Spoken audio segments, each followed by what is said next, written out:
Alléluia. Ce matin, nous allons, par la grâce de Dieu, poursuivre notre enseignement du dimanche passé. Amen.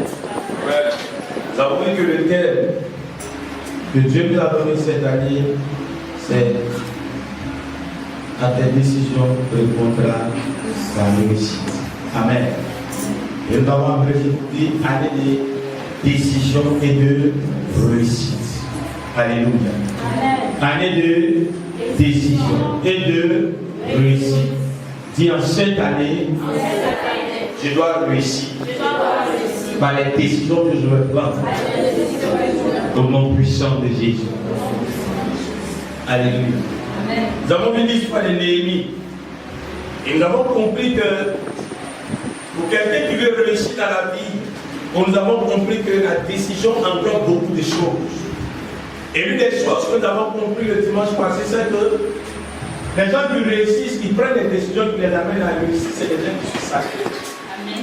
Alléluia. Amen. Le sacrifice fait partie des principes de la réussite. Si quelqu'un ne sait pas se sacrifier, ça veut dire qu'il ne pourra pas réussir.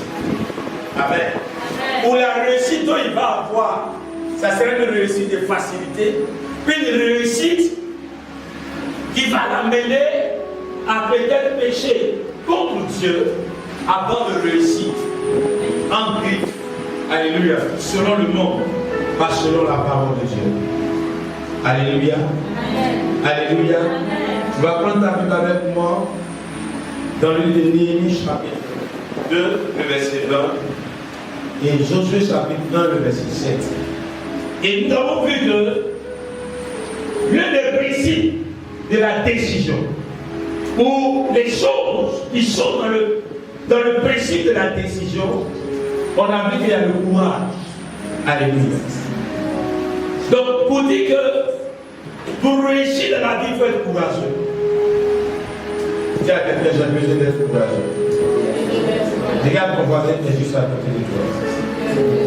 Et puis dis-lui, j'ai besoin d'être courageux. Amen. Amen. Mais bien aimé, nous allons voir un type de courage dont la vie parle ce matin. Allons-y à Néhémie chapitre 2, le verset 20. Néhémie chapitre 2, verset 20.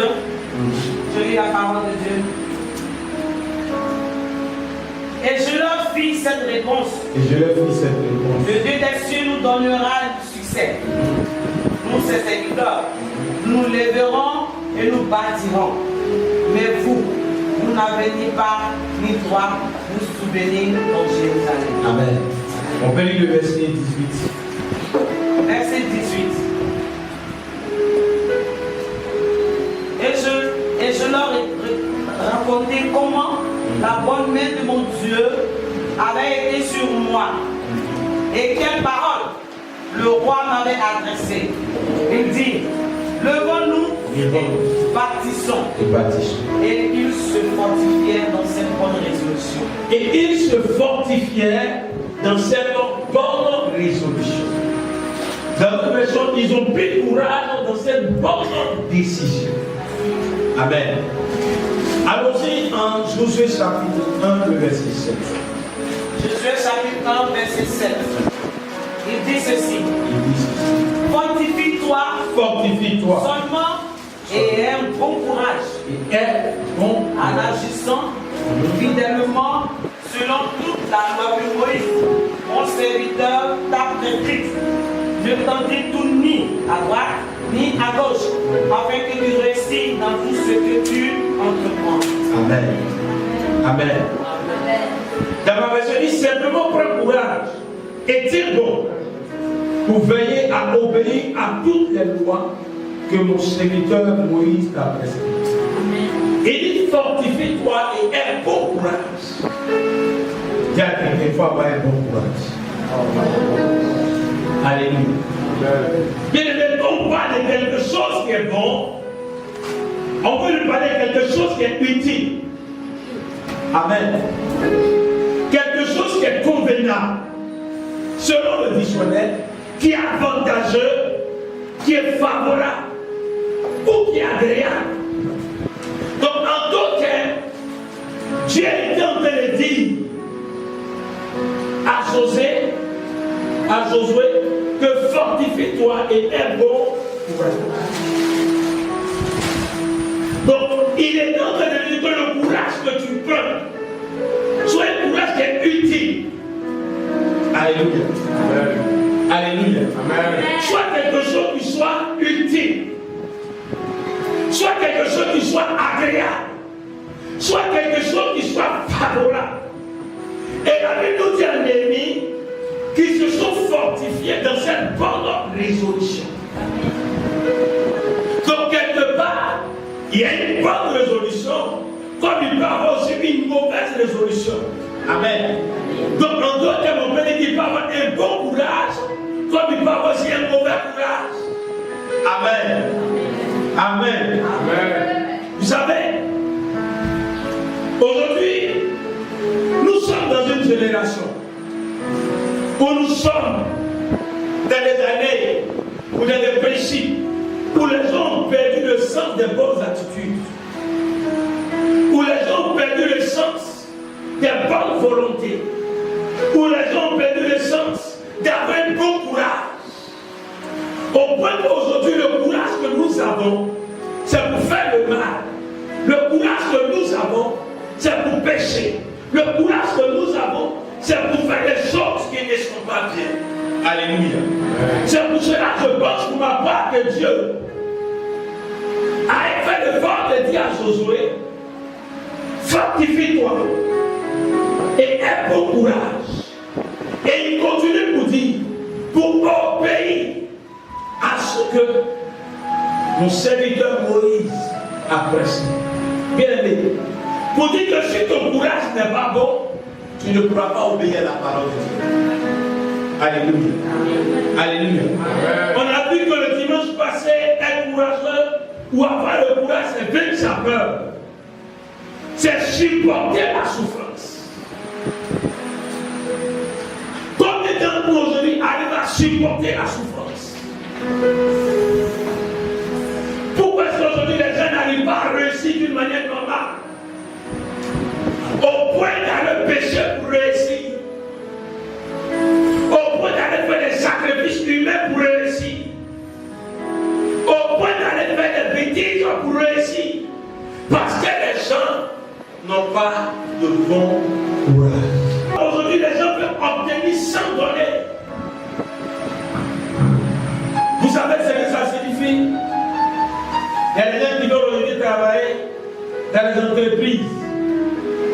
Il ne veut pas finir des fois, mais chaque fois, il va encore donner les salaires. Je vous assure que c'est pour ça que la plupart des gens courent pendant la fonction publique. C'est pour ça que les gens font tous les sacrifices qu'il faut pour entrer à la fonction publique. Parce qu'il s'est dit qu'étant dans la fonction publique, tout le monde fait chaque fin du mois leur salaire assuré. Et quand ils rentrent à la fonction publique, ils ne font plus de force dans leur travail. Ils prennent le temps qu'il faut pour aller au travail et chaque fin du mois, ils vont prendre les salaires avec eux, c'est un péché. Dis c'est un péché. Amen. C'est un péché bien aimé. Et c'est ce qui met le pays en retard. C'est ce qui met l'Afrique en retard. C'est ce qui met l'église aussi en retard. Parce qu'aujourd'hui, même dans les églises, personne ne veut donner. Personne ne veut faire quelque chose. Mais il veut recevoir de Dieu. Oh bien aimé, maintenant on était dit que la gratuité c'est un péché. La Bible dit qu'à Dieu a tellement aimé le monde qu'il a donné son Fils unique. Afin que, c'est une condition qui est posée. Si tu ne crois pas, il n'y a pas de vie éternelle. Donc il n'y a pas de gratuité. Amen. Amen. C'est vrai que nous prêchons que le salut est gratuit. Oui, il est gratuit pour nous, mais il n'a pas été gratuit pour Jésus. Il a donné sa vie. Alléluia. Alléluia. Amen. Aujourd'hui, les chrétiens ont eu cette attitude, ce comportement d'obtenir sans pouvoir faire d'effort. Au point que les gens cherchent du travail, pendant qu'ils sont en stage, ils sont les plus polis, ils sont les plus courageux, ils sont les plus forts. Mais dès que le contrat d'embauche est signé, ils vont te montrer leur vrai caractère. Ils font plus d'efforts. Ils sont assis là. Quand les trucs dans le bureau sont débavardés, les dossiers sont là pour signer, ils n'ont pas le temps pour signer. Mais ils ont le temps pour faire les affairages. Ils ont le temps pour critiquer. Ils ont le temps pour calomnier. Ils ont le temps pour se balader sur les fesses. Aujourd'hui, avec les 8 filles dans les bureaux, quand tu arrives, s'ils ne sont pas connectés sur le poste, ils sont connectés sur leur portable. Et tu penses qu'ils sont en train de travailler. Mais ils sont sur le Face, ils sont sur le YouTube en train de se balader. Pourtant, ils sont au travail. Et à la fin du mois, il veut qu'on leur donne un salaire. Quel est le temps que tu as fourni pour avoir un salaire? Paul dit que celui qui ne travaille pas ne mange pas. Alléluia. Alléluia. Frère, si tu veux réussir dans la vie, apprends d'avoir donné avant de recevoir.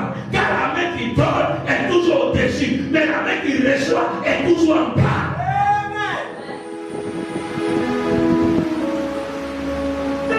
Alléluia. Alléluia. Le chrétien ne veut plus être courageux. Le chrétien a eu le comportement de la facilité. Et tout le monde court. La fonction publique est devenue un lieu de paresseux.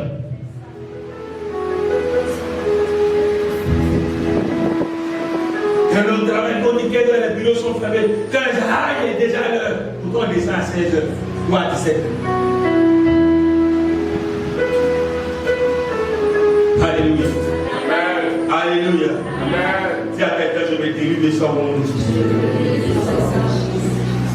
On a dit quand tu prends les frères et les sœurs de Christ, ils sont assis à la maison. Ils ne veulent rien faire. Mais ils veulent manger. Va prendre un logo, je ne sens pas à quelqu'un qui doit prendre un logo. Toi, c'est qui? Tu as mis ce nom. Tu n'es rien dans les RDR. Rien dans rien. Amen. Amen. Soyez au Seigneur.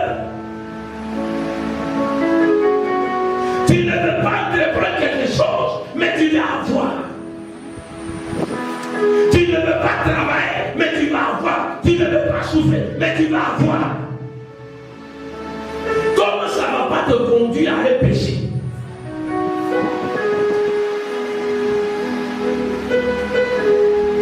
Alléluia. Amen. Alléluia. Amen. Oh bien-aimé, la route dans laquelle nous sommes, la route de la vie a un bon compte.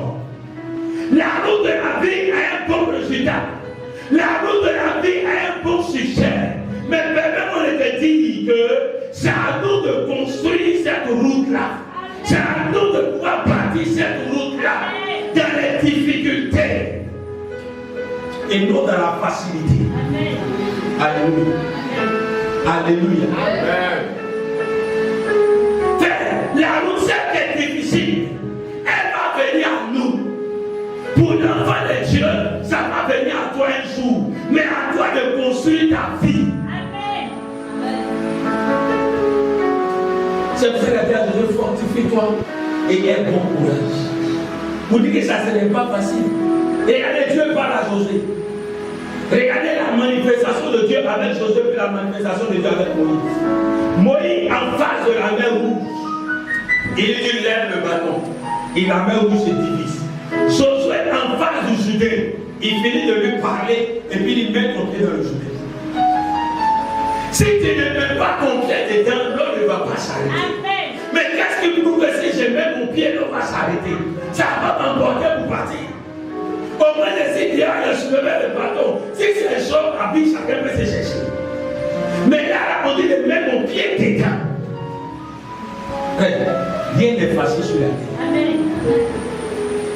Alléluia. Alléluia. Alléluia. Il y a des chrétiens aujourd'hui comme le bishop qui sont devenus des autostoppeurs spirituels. Dis à quelqu'un autostop spirituel. Dis autostop spirituel. Dis encore l'autostop spirituel. Amen. Amen. Amen. Ceux qui font l'autostop, c'est des gens ils aiment toujours monter dans la voiture de leurs camarades.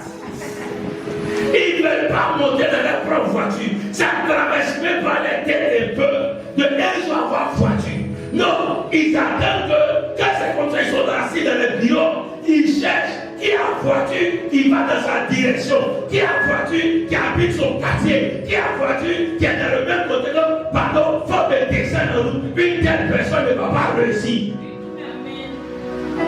Tu es un profiteur. Et il y a des gens qui sont dans les églises comme ça, des autostoppeurs spirituels. Ils ne veulent rien faire. On a fait tout pour eux. Il faut payer gaz pour eux. Il faut payer boîte d'allumette pour eux. Il faut payer huile pour eux. Il faut payer climagie pour eux. Il faut payer, comme on appelle, piment pour eux. Il faut payer loyer pour eux. Des gens qui vivent sur le dos de leurs parents, qui vivent sur le dos de leurs oncles et leurs tantes qui sont en Europe. Et chaque fin du mois, ils vont t'envoyer un message. Appelle-moi s'il te plaît.